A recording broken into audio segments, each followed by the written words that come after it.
Hello friends, this video is about 5 points to follow when you are writing academic writing task 1 for IELTS exam. Now point 1 is preparation. In this point we talk about the thing that we have to do when we got the question paper. Just we have to look at the graph and note what kind of information the graph shows us, and we have to understand the movement or shift in the graph. Other than that, it is the firstly we have to understand the tense in which the information is provided to us, so we can look about some dates or time or year given the graph or some maps, and we have to write response according to that tense. And if nothing is given, like we have no idea in which the a graph or map or anything figure is given, and we cannot find it, then we have to write it in present tense.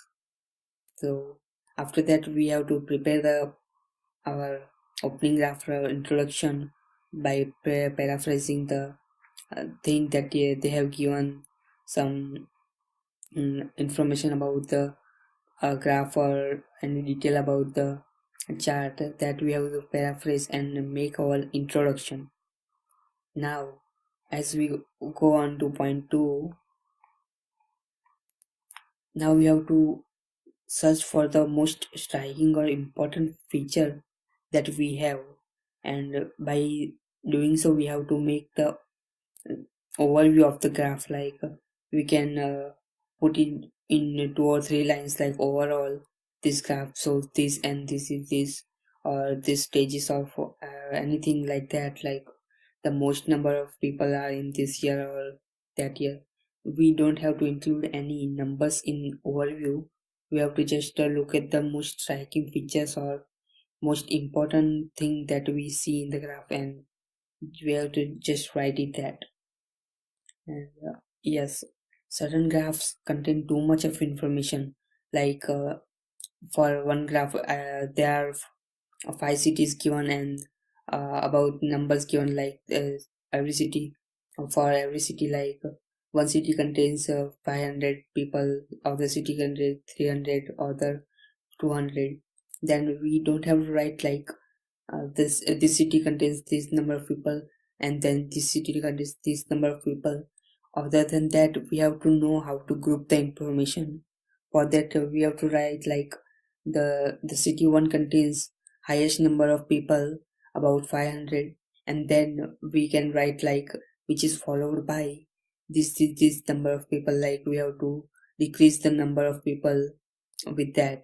And this is the very important thing that we have to do, so we can contain all the information in short lines, or we can writing it in easily, so it don't go that long that it contains too much time of us or consume too much time, so we cannot finish it up. Then as we go to point 3, we have to make the list of words before when we are preparing for the exam. It is important that we make the list of words or synonyms that are important to us, so we don't have to think about that when we are writing the task in the examination, because it will consume lots of time, and we don't have really much time when we are writing, like we have only 15 minutes to write 150 words, so we cannot think about the synonyms or other things. During that we are just writing, and there is no time to think about that. So it is really important that we have a list of words or synonyms that we are going to use in the examination. Now in point 4 we are going to start the writing response, as we have already invested many time for working on graph and other things, like what we have to do, what we have to write in body paragraph. So we have grouped the information according to that, so it is not difficult now to complete the task in 15 to 20 minutes. So we have to just write about 10 to 15 minutes in this time, as we have already invested 3 to 4 minutes in preparing this thing, so we have to write it in 15 minutes or less. So lastly, we have 2 or 3 minutes to just check it out the things we have write.